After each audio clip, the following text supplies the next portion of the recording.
Hello students, welcome to study at home.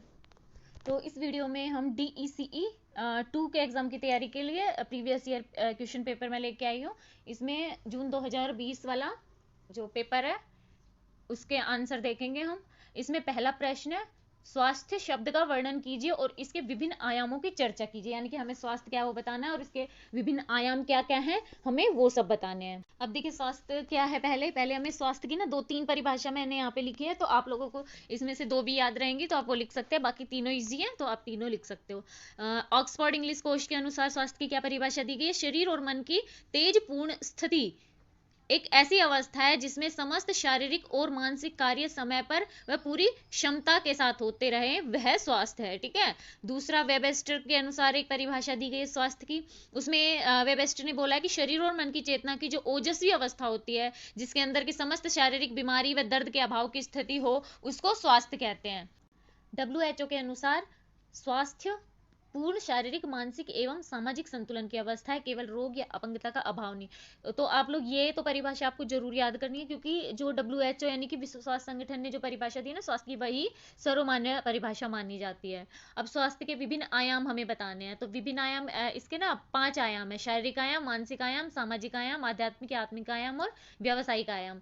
तो अभी शारीरिक आयाम के अंतर्गत आप क्या लिख सकते हो कि जैसे आप लोग इस तरह से चार्ट बना के भी लिख सकते हो, या इसकी जरूरत नहीं है, आप लोग सीधा ना ऐसे लिख सकते हो कि शारीरिक आयाम के अंतर्गत एक स्वस्थ व्यक्ति वह माना जाता है जिसके कि चमकदार बाल हो, सिर की त्वचा स्वस्थ हो, व्यक्ति का व्यक्तित्व ऐसा हो कि व्यक्ति चुस्त और फुर्तीला हो, उसकी त्वचा हल्की तैलीय साफ रंग की हो, आंखें चमकदार साफ हो, उनके नीचे ना जैसे आंखों के नीचे डार्क सर्कल ना हो, होठ जो होते हैं ना नमी लिए हुए वैसे और गुलाबी रंग के हों, जीभ घाव रहित और गुलाबी रंग की होनी चाहिए। जो व्यक्ति के जो मसूड़े होते हैं वो मजबूत होने चाहिए, उनमें जैसे किसी के जैसे ब्लड निकलता है ना, तो ब्लड नहीं निकलना चाहिए, सूजन नहीं होनी चाहिए और अच्छे मजबूत गुलाबी रंग के हों।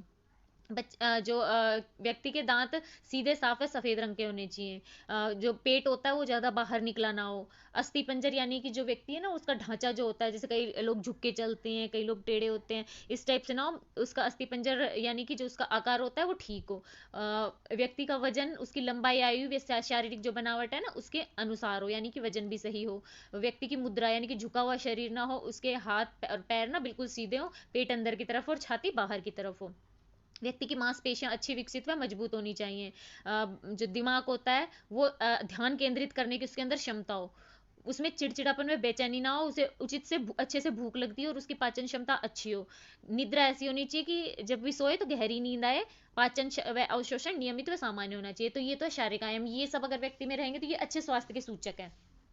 मानसिक आयाम में क्या आता है? मानसिक आयाम में आता है कि जो मनुष्य होता है ना वो जो मानसिक रूप से स्वस्थ हो, यानी कि जो आंतरिक अंतर्द्वंद से मुक्त हो, जिसे हमेशा अपने आप को कोसने या अपने आप पर दया खाने की आदत ना हो, जिसमें विभिन्न व्यक्तियों व परिस्थितियों के अनुकूल रहने की क्षमता हो, जो व्यक्ति दूसरों के भाव के प्रति संवेदनशील हो, जिसका अपनी भावनाओं विशेषकर क्रोध, भय, ईर्ष्या या फिर जो आत्मग्लानि होते हैं उसके ऊपर नियंत्रण, तो वो व्यक्ति मानसिक रूप से स्वस्थ माना जाता है। अभी सामाजिक आयाम हम उन्हें मानते हैं कि व्यक्ति जो होता है ना सकारात्मक सोचे सब चीजों के बारे में, जीवन के प्रति हमेशा दूसरों के प्रति अच्छा व्यवहार करे, व्यवहार या व्यक्तित्व उसका ऐसा हो कि मोहक हो, यानी कि दूसरे लोग उससे अट्रैक्ट हो जाएं उसके व्यक्तित्व से, दूसरों के प्रति अपने कर्तव्यों या दायित्वों का सही से निर्वहन करे, स्वस्थ अंतर व्यक्तिगत जो संबंध रखे, यानी कि दूसरों के साथ अच्छे संबंध रखे, असहमति को सकारात्मक रूप से स्वीकार करे, यानी कि कभी जैसे किसी चीज के लिए असहमति, जैसे कोई किसी चीज के लिए मना कर दे या असफल हो जाए किसी चीज में, तो उसको ना स्वीकार करे सकारात्मक रूप से, ना कि उसकी वजह से डिप्रेशन में चला जाए। तो ये क्या सामाजिक आयाम है कि सबके साथ मिलके चले।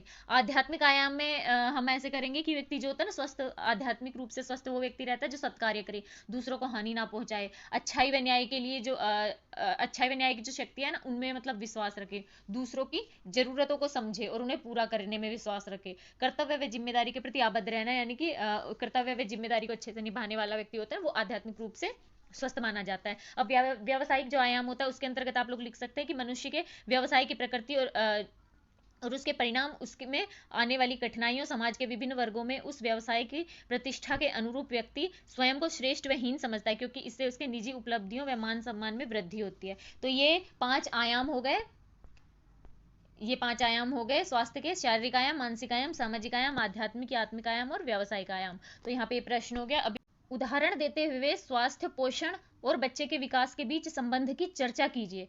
अभी इसके आंसर में हमें बताना है कि स्वास्थ्य, पोषण और बच्चे के विकास में संबंध क्या है। तो इसमें हम लिख सकते हैं कि बच्चों को ना अच्छा विकास देने के लिए हमें उसके शारीरिक, मानसिक, सामाजिक स्वास्थ्य का ध्यान रखना जरूरी होता है। यानी कि बच्चे को अगर हम चाहते हैं कि उसका विकास सही से हो, तो हम उसका ना हमें संपूर्ण ध्यान रखना जरूरी होता है, हर क्षेत्र में ध्यान रखना। जैसे कि स्वस्थ रहने के लिए बच्चों को सही पोषण की जरूरत होती है, और उचित पोषण द्वारा ही बच्चे का सभी क्षेत्रों में समुचित विकास हो सकता है। जैसे कि अगर जैसे उदाहरण अभी है ना, ये मैंने पूरा इसमें जैसे एक्सप्लेन कर दिया, आप लोग इसमें पूछा गया ना कि उदाहरण भी दीजिए, उदाहरण देते हुए, तो आप उदाहरण में लिख सकते हो कि जैसे कि एक बच्चा लंबी बीमारी से पीड़ित है, तो वह जल्दी थक जाएगा, अच्छे स्वास्थ्य के अभाव में किसी भी कार्य में ध्यान केंद्रित नहीं कर पाएगा, चिड़चिड़ा रहेगा, उसका स्वास्थ्य निम्न स्तर का होने लगेगा। खराब स्वास्थ्य जो होता है पोषणहीनता के कारण भी हो सकता है ना, इससे बच्चे का विकास सही नहीं हो पाएगा।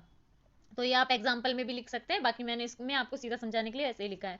दूसरी ओर अगर बच्चा स्वस्थ नहीं है, तो उसे संक्रमण के कारण समुचित पोषण नहीं मिल पाता, यानी कि जैसे पोषण का अभाव रहेगा ना, तो बच्चे को कुपोषण हो जाएगा, क्योंकि कुपोषण का मतलब ही यही है कि पोषण में कमी, पोषण का अभाव। इसलिए बीमार या स्वास्थ्य की खराबी के कारण और कुपोषण के कारण बच्चे के विकास की जो गति होती है ना, बहुत धीमी हो जाती है। ये विकास जो बच्चे होते हैं ना इस तरह के, जिनमें जिनका स्वास्थ्य ही नहीं रहता और कुपोषण होता है, तो उनको, वो बच्चे ना विकास के मानदंडों को प्राप्त करने में थोड़ा ज्यादा समय लेते हैं, यानी उनका विकास धीरे होता है। बीमारी व पोषण की कमी के कारण बच्चे का जो विकास की गति होती है ना, वो काफी धीमी हो जाती है। पर अगर जैसे बच्चा ठीक हो जाए और बीमारी कुछ ज्यादा बड़ी ना हो, तो बच्चे विकास के जो मानदंड होते हैं इन्हें दोबारा से प्राप्त कर लेते हैं। लेकिन क्या इस पे हमें टाइम से ध्यान देना चाहिए, क्योंकि अगर जैसे बीमारी बड़ी हो या कोई संक्रमण ज्यादा हो जाए, तो उस वजह से क्या बच्चे को कोई भी और प्रॉब्लम हो सकती है, बच्चे को कुपोषण हो सकता है, उस वजह से बच्चे में अपंगता या और भी कुछ हानि हो सकती है। इसलिए हम इस मतलब हम समझा सकते हैं कि इस प्रकार से हम समझ सकते हैं कि जो बच्चे होते हैं उनमें जो उचित विकास दर होते हैं, विकास को बढ़ाने के लिए अच्छा स्वास्थ्य व उनको सही पोषण देना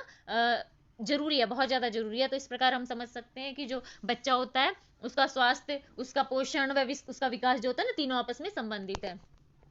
नेक्स्ट प्रश्न हमारा है, निम्नलिखित पोषक तत्वों के कार्य व 3 खाद्य स्रोतों का संक्षेप में वर्णन कीजिए। हमें अभी जो ये अनुपलब्ध कार्बोज और प्रोटीन है ना, इनके बारे में बताना है कि इसमें क्या पोषक तत्व होते हैं, और इनके तीन तीन जो खाद्य के स्रोत होते हैं ना, वो बताने हैं। अभी हमारा अनुपलब्ध कार्बोज क्या है? अनुपलब्ध कार्बोज का मतलब होता है कार्बोज के वो पदार्थ या वो वाला कार्बोज जो हमारे शरीर में जैसे जाता है ना, तो हमें कोई पोषक तत्व तो प्रदान नहीं करता है, लेकिन फिर भी हमारे शरीर की जो क्रियाएं होती है ना, उनको सुचारू रूप से चलाने के लिए वो हमारे शरीर के लिए बहुत ज्यादा जरूरी होता है। तो उसे अनुपलब्ध अनुपलब्ध कार्बोज कहते हैं, यानी कि वो कार्बोज कुछ पोषक तत्व प्राप्त करने के लिए शरीर में उपलब्ध नहीं रहता, वो हमारे शरीर से निष्कासित कर दिया जाता है। तो ये जो अनुपलब्ध कार्बोज होता है, इसे नियामक पदार्थ भी कहा जाता है, या अपच्य कार्बोज भी कहा जाता है। ठीक है, अनुपलब्ध कार्बोज को आप लोग लिख सकते हैं, ये नियामक पदार्थ होते हैं, ये अपच्य कार्बोज होता है, यानी कि जो कार्बोज वो वाला जो पचता नहीं है। इसे सेल्यूलोज जो होता है ना, सेल्यूलोज जो होता है उसे भी अनुपलब्ध कार्बोज के में माना जाता है। अभी जो अनुपलब्ध कार्बोज होता है ये सेल्यूलोज के रूप में मिलता है, और ये रेसों से प्राप्त होता है, और ये रेसे हमें किससे मिलता है? वनस्पति जगत के जो खाद्य पदार्थ होते हैं ना, हमें उनसे प्राप्त होते हैं। इन जो सेल्यूलोज या अनुपलब्ध कार्बोज है, इनसे हमें हमारे शरीर को कोई विशेष पोषक तत्व तो नहीं प्रदान करते हैं ये, पर जो हमारे शरीर की जो अंदर की जो क्रियाएं हैं ना, उनको नियमित रूप से सही से चलाने के लिए ये हमारे जो खाद्य पदार्थ है ना, उनमें होने जरूरी होते हैं ये अनुपलब्ध कार्बोज। अब इसके कार्य क्या क्या होते हैं? इसके कार्य होते हैं भूख शांत करते हैं, क्योंकि जैसे इनमें ना फाइबर होता है, तो जब हम इसे ग्रहण करते हैं तो हमें पेट ना भरा भरा सा लगता है, और इस वजह से हमारी ये भूख को जल्दी शांत कर देते हैं। मल निष्कासन में सहायक। अब ये जो रेसे होते हैं, रेसों में क्या होता है कि हम जब भी हम कोई भोज्य पदार्थ खाते हैं, तो वो हमारे शरीर में जो पाचन क्षमता होता है ना, पाचन क्षमता उसको सही बनाने में काम करते हैं ये जो अपच्य कार्बोज है, और जो मल का निष्कासन होता है उसे सुचारू रूप, उस क्रिया को सुचारू रूप से बनाने में सहायक होते हैं। तो हमारे शरीर में ना पेट संबंधी कोई बीमारियां नहीं होती। तीसरा ये काम करता है प्रमुख बीमारियों की रोकथाम में सहायक। जो अनुपलब्ध कार्बोज होता है वे हमारे शरीर में ना जो शरीर की जो आंतरिक क्रियाएं होती है उसको नियमित रूप से संचालित करने में, सुचारू रूप से चलाने में सहायक होता है, जिससे क्या होता है अंदर हमारे जो शरीर के अंदर ना सफाई होती रहती है, और उस वजह से हमारे शरीर में कोई अंदर आंतरिक संक्रमण नहीं हो पाता, और इसलिए हमारे शरीर को ना बीमारियों से रोकथाम में सहायता मिलती है। अब इसके जो कुछ खाद्य पदार्थ बताने, हमें 3 खाद्य पदार्थ बताने थे, तो हम ना जो साबुत अनाज होते हैं ना, जिनके जो छिलके के सहित जो साबुत अनाज होते हैं, उनमें ये पाया जाता है, जैसे राजमा, लोबिया, साबुत उड़द की दाल, गेहूं, है ना, इस तरह के जो भी खाद्य पदार्थ हैं उन्हें हम इसके अंदर लिख देंगे, उससे हमें कार्बोज या अनुपलब्ध कार्बोज मिलता है। अगला हमें प्रोटीन के बारे में बताना है। तो प्रोटीन शब्द होता है ना, प्रोटीन शब्द, अभी ये मेरा पहले का बना, ये आंसर ना मैंने पहले सॉल्व किया था, तो ये थोड़ा बड़ा हो सकता है आंसर, तो आप लोगों को थोड़ा अगर चाहो तो छोटा लिख देना, लेकिन मैं अभी ये पूरा समझा रही हूँ कि प्रोटीन क्या है। ठीक है, प्रोटीन शब्द सर्वप्रथम 1938 में वैज्ञानिक मूल्डर द्वारा खोजा गया था। इस शब्द का जो शब्द है ग्रीक भाषा के प्रोटियोस शब्द से हुआ है। प्रोटीन शब्द का जो निर्माण होता है ना, इसका मतलब होता है सबसे पहले आने वाला, यानी कि प्रोटीन। प्रोटीन की जो मात्रा होती है वो ज्यादातर मांसपेशी जो उत्तक होते हैं ना उनमें मिलती है, बाकी कुछ रक्त, अस्थियां, दांत, त्वचा, नाखून, बाल या अन्य कोमल जो ऊतक होते हैं ना उनमें पाई जाती है। प्रोटीन के कार्य बताने हमें, शरीर व वृद्धि एवं विकास के लिए उपयोगी होता है। जो प्रोटीन होता है ना, भ्रूणावस्था से लेकर प्रौढ़ावस्था तक हमारे शरीर में जो वृद्धि होती रहती है, हमारा विकास होता है, उसके लिए ये बहुत ज्यादा जरूरी होते हैं। दूसरा, प्रोटीन क्या करता है, शरीर की क्षतिपूर्ति व रखरखाव में उपयोगी होता है, क्योंकि जैसे प्रोटीन होता है ना, हमारे शरीर के अंदर जो आंतरिक कोशिकाएं होती हैं उनमें क्या निरंतर टूट फूट होती रहती है, और उसके बाद मरम्मत का कार्य भी अंदर ही चल रहा होता है, तो वो मरम्मत का कार्य जो होता है वो प्रोटीन से होता है। तो ये उसमें सहायता करते हैं हमारे शरीर में जो कभी जैसे शरीर में चोट लग जाए, जल जाए कहीं से, तो क्या प्रोटीन जो होता है ना वही हमारे घाव वगैरह भरने में सहायता करता है। और जो थाइवरीन नाम का जो प्रोटीन होता है उससे क्या हमारे खून का जो बहना एकदम से रुक जाता है, जो थक्का जमा देता है, तो इससे हमारे शरीर में ना एकदम खून तेज, चोट लगने पे तेजी से नहीं बहता। नेक्स्ट काम है इसका, शरीर में ऊर्जा के उत्पादन के लिए उपयोगी होता है। अब नेक्स्ट, प्रोटीन क्या करता है, जो हमारे शरीर में ना ऊर्जा और शक्ति जो प्राप्त करने के लिए जो चाहिए होता है, तो वो प्रोटीन करता है वो काम। ऊर्जा और शक्ति के अवशोषण में सहायक होता है ये, जैसे कि 1 ग्राम प्रोटीन से हमें 4 कैलोरी ऊर्जा मिलती है, तो ये एक महत्वपूर्ण कार्य है कि शरीर में ऊर्जा का उत्पादन करने में सहायक होता है। नेक्स्ट, हमारा प्रोटीन क्या कार्य करता है, रोग प्रतिरोधक क्षमता उत्पन्न करने में उपयोगी है। अब शरीर को रोगों से और अन्य संक्रमण से बचाकर रखने के लिए प्रोटीन जो होता है ना हमारे शरीर में रोग प्रतिरोधक क्षमता बनाता है। नेक्स्ट काम इसका है, विभिन्न क्रियाओं में सहायक। प्रोटीन जो होता है वो एक ऐसा तत्व होता है जो जन्म से लेकर अंत समय तक हमारे शरीर में ना जो भी शरीर में क्रियाएं होती है, हमारी वृद्धि हो, विकास हो, शरीर में नए उत्तकों का निर्माण हो, है ना, कुछ भी कार्य जो हमारे शरीर के अंदर चलता रहता है, सारे विकास विकास जो होता रहता है शरीर के अंदर, जो निर्माण होता है, नए तंतु बनते हैं, उन सब में प्रोटीन जो होता है लाभकारी होता है। इसके स्रोत जैसे हमें 3 स्रोत बताने हैं, तो पशु जगत है, वनस्पति जगत, दोनों ही खाद्य पदार्थों से मिलता है जो प्रोटीन होता है। तो हमें 3 बताने हैं, तो ऐसे मांस है, मछली, अंडा, चिकन, दूध, पनीर, सूखे मेवे, मूंगफली, सोयाबीन, इन सब से प्रोटीन हमें प्राप्त होता है, तो आप कुछ भी लिख सकते हो। अभी अगला हमारा प्रश्न है दूसरे का ख, 3 खाद्य वर्गों को सूचीबद्ध कीजिए और प्रत्येक वर्ग से 2 खाद्य पदार्थों के उदाहरण दीजिए। अभी खाद्य वर्ग जो होते हैं ना, खाद्य वर्ग वो होते हैं कि जो खाद्य पदार्थों को 3 वर्गों में बांटा गया है, जो कि हमारे शरीर के लिए ना आवश्यक पोषक तत्व लिए हुए होते हैं। तो हमने जो खाद्य वर्ग होता है उसको हमने जो भोजन के ना प्रमुख 3 कार्य होते हैं, ठीक है। अब ये 3 कार्य होते हैं, ऊर्जा प्रदान करना, शारीरिक वृद्धि में सहायक, और रोगों से बचाव व शरीर के विभिन्न क्रियाओं को सुचारू रूप से चलाना। इसी के लिए ना 3 खाद्य वर्ग बताए गए हैं। अब वो 3 खाद्य वर्ग कौन कौन से हैं, ऊर्जा प्रदान करने वाले, जो पहला ऊर्जा प्रदान करने वाले, दूसरा शारीरिक वृद्धि में सहायक खाद्य पदार्थ, तीसरा है रोगों से बचाव व शरीर की क्रियाओं को सुचारू रूप से चलाने में सहायक खाद्य पदार्थ। तो पहला है ऊर्जा प्रदान करने वाले खाद्य पदार्थ। इस वर्ग में ना वे वाले खाद्य पदार्थ आते हैं जिसमें कार्बोज की प्रचुरता हो, ठीक है। जैसे कि अब इसके हमें उदाहरण लिखने हैं कि अनाज, जड़, कंदमूल। दूसरा कार्बोज के जो प्रचुरता वाले अन्य पदार्थ है, चीनी, गुड़ आदि, ठीक है। वसा की प्रचुरता वाले खाद्य पदार्थ, वसा व तेल आदि, ये भी हमारे जो पहला ऊर्जा प्रदान करने वाले खाद्य पदार्थ है ना उसमें आते हैं। अभी इसके कार्य क्या है, इसमें जो ऊर्जा प्रदान करने वाले खाद्य पदार्थ है ना, इसमें कार्बोज व वसा प्राप्त होती है हमारे शरीर को। अनाज में कुछ मात्रा में प्रोटीन, विटामिन, खनिज लवण मिल जाते हैं। घी व तेल से वसा व विटामिन मिल जाते हैं। इसलिए जो ये खाद्य वर्ग है इसका जो प्रयोग होता है, कार्बो जो ऊर्जा प्रदान करने के लिए होता है। दूसरा खाद्य वर्ग है शारीरिक वृद्धि में सहायक खाद्य पदार्थ। इस वर्ग में जो वे खाद्य पदार्थ आते हैं जो कि प्रोटीन से भरपूर होते हैं, जैसे कि दूध व दूध से बने पदार्थ, मांस से बने हुए जो खाद्य पदार्थ, अंडा, दाल, मछली, गिरीदार फल, तिलहन, ये के सारे आते हैं, दूसरे खाद्य वर्ग में आते हैं। ये प्रोटीन की कमी को पूरा करने में सहायक होते हैं। तीसरा, हमारे रोगों से बचाव व शरीर की क्रियाओं को सुचारू रूप से चलाने में सहायक जो खाद्य पदार्थ होते हैं, वो वाला वर्ग है, तीसरा वर्ग। इस वर्ग में जो पोषक तत्व होते हैं वे ना खनिज, लवण और जो विटामिन होते हैं ना उससे परिपूर्ण होते हैं। उसके अंदर ना खनिज, लवण और विटामिन होते हैं। जैसे कि खाद्य पदार्थ, फल और सब्जियां इसके अंदर आती हैं। ये फल वो होते हैं जो पीले रंग के, नारंगी व सिट्रिको, जैसे कि नींबू, संतरा, मौसमी या फिर केला, आलू बुखारा, ये सारे के सारे फल होते हैं जो कि तीसरे खाद्य वर्ग में आते हैं। अन्य कुछ होती है जैसे सब्जी, हरी सब्जियां जो होती है, हरी पत्तेदार सब्जियां, पालक, मेथी, सरसों, पीले नारंगी रंग की सब्जियां, गाजर, सीताफल, अन्य सब्जियां, भिंडी, बैंगन, गोभी, पत्ता गोभी, ये सारे के सारे खाद्य पदार्थ जो होते हैं ना, बीटा कैरोटीन होता है इनमें, विटामिन सी होता है, खनिज लवण भरपूर मात्रा में होते हैं। तो ये तीसरा खाद्य वर्ग है। तो हमारे खाद्य वर्ग है मुख्य रूप से 3 है: ऊर्जा प्रदान करने वाले खाद्य पदार्थ, शारीरिक वृद्धि में सहायक खाद्य पदार्थ, रोग से बचाव, शरीर की विभिन्न क्रियाओं को सुचारू रूप से चलाने वाले खाद्य पदार्थ। और इनके हमने उदाहरण भी बता दिए हैं, खाद्य पदार्थ भी बता दिए हैं 3। अभी नेक्स्ट हमारा प्रश्न तीसरा है। तीसरे का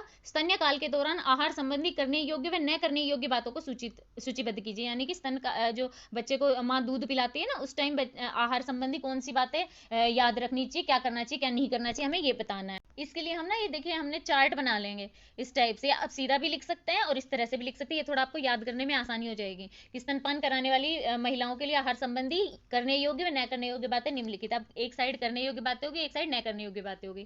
पहला है जो स्तनपान कराने वाली माता है ना, वो उनके आहार में पर्याप्त दूध लेवे अपने आहार में, साथ ही दालें, अनाज, सिट्रिक फल व हरी पत्तेदार सब्जियां शामिल करें। दूध स्त्राव को ना बढ़ाने के लिए अधिक लिक्विड तरल पदार्थ आहार में शामिल करें व पानी पिए। बच्चे के जन्म के बाद कुछ माह तक लौह तत्व लेना जारी रखें। मुख्य आहारों के बीच पौष्टिक अल्पाहार जरूर लेना चाहिए स्त्री को। दैनिक आहार की जो संख्या होती है 2 से 3 होती है, तो उसे बढ़ा के 5 से 6 प्रतिदिन कर देना चाहिए, क्योंकि क्या उसे बच्चे को भी दूध पिलाना होता है तो ज्यादा आहार की जरूरत पड़ती है। अगर किसी विशेष खाद्य पदार्थ अगर शिशुओं को दिक्कत हो तो वह नहीं ले, वो ऐसे पदार्थ ले जिससे बच्चे को पचने में आसानी हो, दूध पचने में वो पदार्थ लेना यानी कि बंद कर देना चाहिए। अगर स्त्री को इमरजेंसी में कोई दवाई लेनी है तो डॉक्टर से जरूर संपर्क करना चाहिए स्त्री को। अभी न करने योग्य बातें कौन सी है, यानी कि कौन कौन सी बातें ना करे जब बच्चे को दूध पिलाए। तो बहुत अधिक तीखे, चटपटे, मसालेदार व विशिष्ट सुगंध वाले खाद्य पदार्थ जिनसे कि जैसे माँ का दूध होता है ना उसका स्वाद बदल जाए, तो ऐसे उनका खाद्य पदार्थों का सेवन करना बंद कर देना चाहिए। दूसरा, शराब या नशीली दवाइयां बिल्कुल भी नहीं लेनी चाहिए, क्योंकि क्या ये दूध के अंदर जाके मिलके और बच्चे के शरीर में जाती है तो बच्चे को नुकसान पहुंचा सकती हैं। जब भी दूध पिलाएं तो तनाव व मानसिक रूप से परेशान नहीं होना चाहिए ऐसी माता को। स्तनपान कराते समय स्तनपान कराने वाली माता को टीबी यानी कि तपेदिक ना हो, हृदय रोग, गुर्दे का रोग, मानसिक दिक्कत नहीं होनी चाहिए। ये सब होता है ना, दूध ना पिलाएं क्योंकि इससे बच्चे को दिक्कत हो सकती है। बिना डॉक्टर की सलाह के कोई भी दवा नहीं लेनी चाहिए। जब दूध पिलाना माँ बंद करे ना, तो उसके बाद ना आहार की संख्या, जैसे कि हमने पढ़ा था कि आहार की संख्या 2-3 से बढ़ा के 5-6 कर देनी चाहिए। तो जब दूध पिलाना बंद करना शुरू करे ना माँ, तो उसमें अपने आहार की भी संख्या कम कर देनी चाहिए, ताकि क्या है वजन नियंत्रण में रहे महिला का। तो ये बातें हैं जो आहार संबंधी जो ध्यान में रखने योग्य है कि दूध पिलाने वाली माता को क्या करना चाहिए और क्या नहीं करना चाहिए। अगला प्रश्न तीसरे का है, स्तनपान कराने वाली महिला के दोपहर के भोजन की संतुलित व्यंजन सूची सुझाइए। और जो उस व्यंजन सूची में प्रत्येक व्यंजन की मात्रा, प्रत्येक व्यंजन के खाद्य पदार्थ व प्रत्येक पदार्थ से मिलने वाले जो पोषक तत्व होते हैं ना, हमें वो भी बताना है। तो इसके लिए मैं आपको एक सूची दिखाती हूँ। दोपहर के आहार के लिए महिला को ना हम क्या क्या दे सकते हैं। महिला के लिए हमने देखिए मेन्यू है, लास्ट वाले इसमें देखिए, लास्ट वाले में जैसे चावल, चपाती, मटर, कॉटेज चीज से बनी सब्जी, बेसन, पालक की परत वाली बर्फी, सादा कस्टर्ड, ये सारे के सारा हमारा मेन्यू रहेगा जो हम स्त्री को देंगे। ठीक है, ये मेन्यू हो गया। फिर बीच में मात्रा दी गई है और पहले दोपहर का आहार यानी कि उसमें क्या क्या खाद्य पदार्थ दिए गए हैं। तो पहला है अनाज, हम क्या बनाएंगे, चावल बनाएंगे, चपाती, मटर, कॉटेज चीज से बनी सब्जी, बेसन, पालक की परत वाली बर्फी और सादा कस्टर्ड, ये हमारे दोपहर के व्यंजन में रहेगा। और इसके लिए हम अनाज लेंगे, अनाज रहेगा लगभग 60 ग्राम यानी कि चौथाई कप या फिर चौथाई जो चावल का या फिर गेहूं का जो आटा होता है ना, वो होना चाहिए। चीनी गुड़ लगभग 10 ग्राम रहेगा, 2 चाय के चम्मच यानी कि 2 टीस्पून के लगभग। वसा व तेल के लिए 10 ग्राम के लगभग यानी कि 2 टीस्पून तेल या फिर घी जो भी रहेगा वसा के लिए वो चाहिएगा। दूध रहेगा 250 ml यानी कि लगभग 1 गिलास दूध, साथ में उसका पनीर बना हुआ रहेगा, क्योंकि हम जो कॉटेज चीज की सब्जी बनाएंगे ना, तो उस दूध का पनीर बनेगा 250 ml दूध का। दालों के लिए 15 ग्राम दाल ली जाएगी। हरी पत्तेदार सब्जियां रहेंगी, हरी पत्तेदार सब्जियां पालक या चौलाई, मेथी, जो भी सीजनल सब्जियां है ना, लगभग 100 ग्राम जो सब्जी रहेगी वो बारीक काटी हुई रहेगी। 100 ग्राम यानी कि लगभग 3 कप सब्जी होगी। अन्य सब्जियां 80 से 100 ग्राम के लगभग यानी कि 10 से 15 मटर के दाने, छोटा प्याज, टमाटर, जो भी जो सब्जियां लेंगे ना, लगभग वो 80 से 100 ग्राम के बीच में होनी चाहिए। वो अच्छी मतलब इतनी मात्रा सही रहेगी गर्भवती स्त्री के लिए। तो ये चीजें हैं, ये हमने मेन्यू बनाया है। ठीक है, ये मेन्यू रहेगा, मेन्यू में इतना इतना सामान लगेगा और उसकी हमने मात्रा लिख दी। अब हमें क्या बताना है, इससे मिलने वाले जो स्त्री को जो क्या क्या जो खाद्य पदार्थ हो गए ना, उनसे क्या पोषक तत्व मिलेंगे। तो अब इसमें जैसे देखिए अनाज है, अनाज से क्या कार्बोज मिलेगा, स्त्री को, है ना, ऊर्जा मिलेगी। चीनी गुड़ से वसा मिलेगी, ऊर्जा मिलेगी। दूध से प्रोटीन विटामिन मिलेगा स्त्री को। दालों से प्रोटीन मिलेगा, हरी पत्तेदार सब्जी से आयोडीन मिलेगा। ये सारी की सारी चीजें हम लिख सकते हैं। जो जो मेन्यू हम बनाएंगे ना, इस मेन्यू के अलावा भी आप लोग कुछ भी बना सकते हैं। ये हमारी बुक में दिया गया है ना, उसमें से ये स्क्रीनशॉट लिया है मैंने बुक के हिसाब से। बाकी ये तो आप लिखोगे तो सही रहेगा। आप इस बेस पे आप अपनी इच्छा से भी कोई भी मेन्यू बना सकते हैं। मात्रा इसमें इतनी इतनी रखेंगे, क्योंकि ये क्या मात्रा निर्धारित की जाती है जो गर्भवती स्त्री के लिए दोपहर के खाने में, वो मात्रा है। तो इससे ज्यादा या कम मात्रा करनी नहीं है। इसी मात्रा के आधार पर हम लोग कुछ दूसरा मेन्यू भी बना सकते हैं। बस अब ये देखिए, उसमें हमें वसा भी मिल गई, ऊर्जा भी मिल गई, प्रोटीन भी मिल गया, विटामिन भी मिल गया, सारी चीजें इससे हमें मिल रही है। तो ये सारी की सारी हम लिख देंगे। इससे मिलने वाले जो पोषक तत्व है ना, कौन कौन से, विटामिन, प्रोटीन, ऊर्जा। इस हिसाब से आप लिख सकते हैं। इस तरह से लिखना कि जैसे चीनी और गुड़ है, उससे ऊर्जा मिल रही है। अनाज से कार्बोज मिल रहा है, ये अनाज जो कार्बोज होता है वो भी ऊर्जा प्रदान करता है ना। तेल से वसा मिल रही है, दूध से प्रोटीन मिल रहा है, दालों से प्रोटीन विटामिन, ये सारी चीजें मिल रही है। ये सारी की सारी चीजें हम लिख सकते हैं। तो यहाँ पे ये मेन्यू हो गया। अगला प्रश्न है तीसरे का, गए जन्म के बाद नवजात को तत्काल प्रदान की जाने वाली देखभाल का वर्णन कीजिए। यानी कि बच्चा जब जन्म लेता है तो जन्म के तुरंत बाद उसकी देखभाल किस तरह से की जानी चाहिए, उसके बारे में बताना है। अभी जैसे ही क्या बच्चा जन्म लेता है, तो जो गर्भ में जो वातावरण रहता है ना बच्चे के लिए, बच्चा उसका आदी हो चुका होता है। तो जैसे ही बच्चा जन्म लेता है तो गर्भ से बाहर आ जाता है। तो जो हमारा जो वातावरण होता है गर्भ से बाहर का, तो उसमें उसे सामंजस्य से ना थोड़ा बच्चा बिठाने में क्या थोड़ा टाइम लगता है उसे। जैसे हम भी कहीं नई जगह पे जाते हैं तो कई बार हम नहीं कहते कि यहाँ पे मेरे को मौसम क्लाइमेट सूट नहीं किया, ये नहीं किया, वो नहीं किया। तो इस टाइप से बच्चे को भी क्या है, थोड़ा टाइम लगता है हमारी इसके अकॉर्डिंग, मतलब थोड़ा सा होता है ना, सामंजस्य से बिठाने में बच्चे को थोड़ा टाइम लगता है। तो उसके लिए हमें क्या करना होता है, जैसे बच्चा जन्म लेता है ना, उस टाइम बच्चे की कुछ थोड़ी सी ना ऐसे देखभाल करनी होती है कि बच्चा उस टाइम के लिए थोड़ा सा सुरक्षित हो जाए, और उसके बाद बच्चा आराम से हमारे परिवेश में रहने लायक हो जाता है। तो हमें क्या क्या सावधानियां रखनी होती है, क्या क्या देखभाल करनी होती है, कि जैसे ही बच्चा जन्म लेना, तो बच्चे का सिर जो होता है जन्म लेते ही नीचे की तरफ रखें, और बच्चे के ना पीठ पे थपथपा दे, ताकि जो बच्चे का मुंह, नाक और गले से जो मुंह के अंदर बच्चा जैसे इतने दिन गर्भ में था तो जो भी श्लेष्मा इकट्ठा हुआ है ना, वो सब निकल आए और बच्चा आराम से सांस ले पाए बच्चे को। और जब तक बच्चा रोने ना लगे या फिर बच्चा ढंग से सांस ना लेने लग जाए, तब तक बच्चे को ऐसे उल्टा लटका के रखा जाता है। बच्चे की तुरंत, जैसे बच्चे की नाभि नाल जो होती है, जिसको रज्जू रज्जू काट दे, रज्जू लिखा गया रज्जू, तो आप लोग ना ऐसे परेशान नहीं होना कि ये क्या लिखा है, तो इसका मतलब वही नाभि नाल जो होता है ना, गर्भनाल जो होता है, उसे बोलते हैं। तो जैसे जन्म ले तो थोड़ी देर जैसे तुरंत बाद उसकी वो काट दें, और उसे ना जब तक अगर नहीं काटे तो बच्चे को माँ के पास ही लिटाए रखें, यानी कि उसे खींचातानी नहीं होनी चाहिए। बच्चे को माँ के बगल में ही साइड में लिटा के रखें। रज्जु जब भी काटे, नाभिनाल जो गर्भनाल होती है, उसे तेज व धारदार, साफ, जो कीटाणु रहित जो धारदार हथियार होता है ना, उससे काटे, ताकि बच्चे को संक्रमण का कोई खतरा ना हो। और जैसे तुरंत काटते ही ना, जैसे हॉस्पिटलों में नहीं करते, तुरंत क्लिप से दबा देते हैं, ऐसे कस के किसी चीज से बांध देना चाहिए। और हमें उसे ना गीला नहीं होना चाहिए, नहीं उसमें संक्रमण हो जाएगा, उसे हमेशा सूखा रखना चाहिए।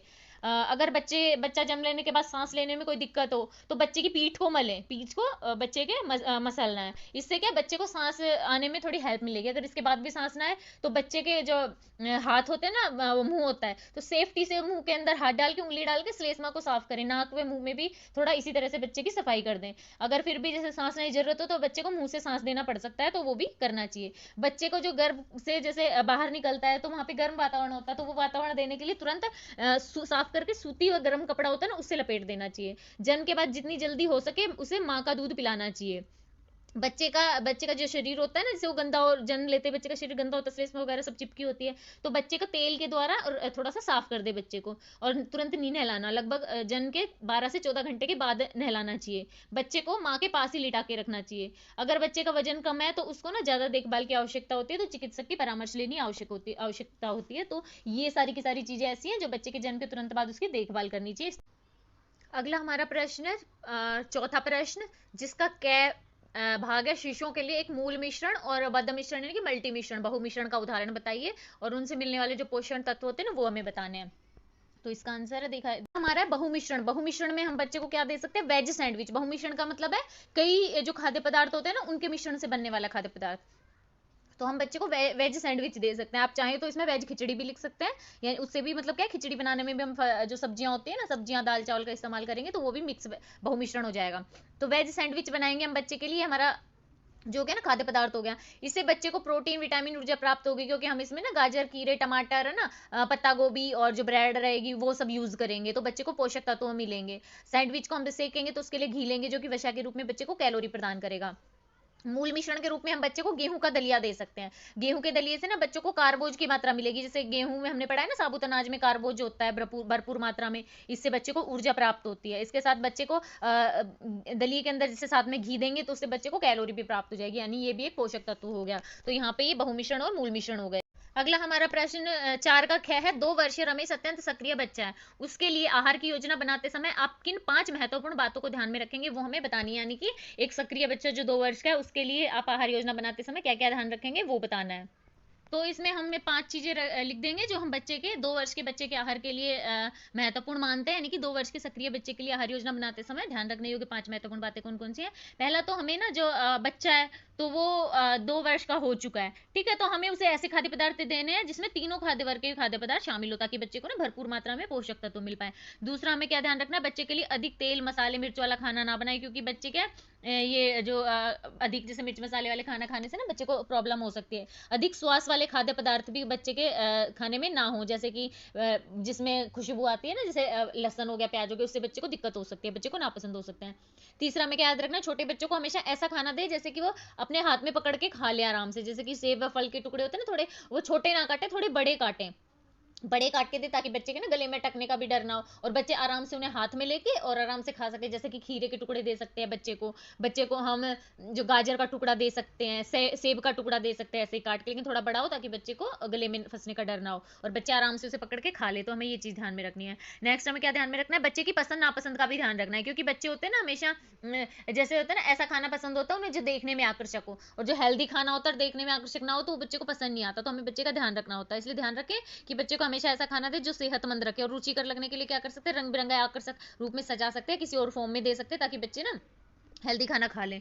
नेक्स्ट हमें क्या ध्यान रखना है कि बच्चे को नरम व हल्का आसानी से पचने वाला जो खाना होता है ना वो देना चाहिए, ताकि क्या बच्चे को प्रॉब्लम ना हो, क्योंकि छोटा बच्चा होता है ना तो एकदम से जैसे हम खाते हैं उस टाइप से बच्चा खाना खाना शुरू कर देता है। 1 डेढ़ साल के बाद क्या बच्चा वो सब खाना शुरू कर देता है जो हम बड़े लोग खाते हैं, वैसे खाते हैं। लेकिन क्या है, वो ऐसा नहीं होना चाहिए ना कि बच्चा पचा ही ना सके, अधिक तेल मसाले नहीं होने चाहिए, और इतना ऐसा नहीं होना चाहिए बच्चे के दांत जैसे ढंग से विकसित नहीं होती, बहुत ज्यादा जो होता है ना चबाने में दिक्कत, तो ऐसा नहीं होना चाहिए। इसलिए नरम हल्का आसानी से पचने वाला खाना बच्चे को दे। तो ये 5 बातें हमें ध्यान में रखनी है। नेक्स्ट प्रश्न है, गै शालापूर्व बच्चे के लिए एक पौष्टिक दोपहर पूर्व का अल्पाहार सुझाइए, और इन अल्पाहार में जो प्रयुक्त सामग्रियां हैं उन प्रत्येक सामग्री से मिलने वाले पोषक तत्वों की जानकारी भी दीजिए। तो इसे बच्चों के लिए दोपहर पूर्व का अल्पाहार बताना है, और उसमें क्या क्या सामग्री ली और क्या क्या पोषक तत्व मिल रहे हैं ना वो हमें बताना है। अब इसमें हम ये बता सकते हैं कि अल्पाहार के रूप में, अब अल्पाहार के रूप में हम रोटी सब्जी तो देंगे नहीं, क्योंकि तो पूर्ण आहार हो जाएगा। तो हमने इसमें मेन्यू में हमने बच्चे के लिए बनाया पौष्टिक गेहूं के आटे के लड्डू, जिसमें पालक का पाउडर मिला हो, यानी कि पालक व गेहूं के आटे के लड्डू बनाने हैं हमें बच्चे के लिए। इसमें क्या क्या खाद्य पदार्थ लगेंगे, इसमें अनाज लगेगा, अनाज जो होता है वो रहेगा इसमें, इसमें चीनी या गुड़ रहेगा, हरी पत्तेदार सब्जियां रहेंगी इसके अंदर। अभी चाहे तो हम इसमें घी भी ऐड कर सकते हैं। अब इसमें मात्रा कितनी रहेगी इन सब की, इन सब में मात्रा रहेगी, अनाज लगभग अनाज के रूप में जो आटा रहेगा वो लगभग 20 ग्राम रहेगा, घी 10 ग्राम के लगभग रहेगा, चीनी या गुड़ 10 ग्राम के लगभग, हरी पत्तेदार सब्जियां जो है वो लगभग 50 ग्राम के आसपास रहेंगी, जो कि हरा जो पालक होता है ना, पालक का पाउडर रहेगा, पाउडर फॉर्म में रहेगा। अब इससे क्या क्या पोषक तत्व मिलते हैं, अनाज से क्या मिलेगा, कार्बोज मिलेगी जो कि ऊर्जा प्रदान करेगा, हरी पत्तेदार सब्जियों से खनिज लवण व विटामिन मिलेंगे, चीनी व गुड़ से क्या मिलेगा बच्चे को कैलोरी, और घी से बच्चे को वसा प्राप्त होगी। या आप इस तरह से बना सकते हैं, ये देखिए इस तरह से आपने लिख दिया पूरा का पूरा, या आप इस तरह से मेन्यू बना सकते हैं कि बच्चे के लिए खाद्य पदार्थ है, और बच्चे को कौन कौन से खाद्य पदार्थ देंगे, और उन खाद्य पदार्थों की मात्रा क्या है, और मेन्यू क्या है, हम जो बच्चे को अल्पाहार दे रहे हैं वो मेन्यू क्या है। तो हमें खाद्य पदार्थ क्या क्या रहेंगे, अनाज चीनी या गुड़ घी हरी सब्जियां रहेंगी। इनकी मात्रा कितनी रहेगी, अनाज रहेगा लगभग 20 ग्राम, जो 20 ग्राम लगभग चौथाई कप के आसपास, चीनी या गुड़ जो भी देंगे हम 10 ग्राम्स रहेगा लगभग 2 टीस्पून के आसपास, घी हमारा 10 ग्राम्स यानी कि 2 टीस्पून के आसपास, और पालक जो हरी पत्तेदार सब्जियां वो रहेंगी पालक के पाउडर के रूप में 50 ग्राम या 1.5 कप लगभग। और इससे हम क्या बनाएंगे बच्चे के लिए, गेहूं के आटे के पालक मिले हुए लड्डू, ठीक है। आप इस तरह से भी लिख सकते हैं, अब ये दोनों नहीं लिखना आपको, आप ये स्क्रीनशॉट ले लीजिए भले इसका, ये लिख सकते हैं दोपहर पूर्व अल्पाहार के रूप में, या फिर इस तरह से लिख सकते हैं, इस तरह से भी आप लिख सकते हैं तो कोई दिक्कत नहीं होगी, और इस तरह से लिखेंगे तो भी कोई दिक्कत नहीं होगी आपको। अभी अगला प्रश्न हमारा,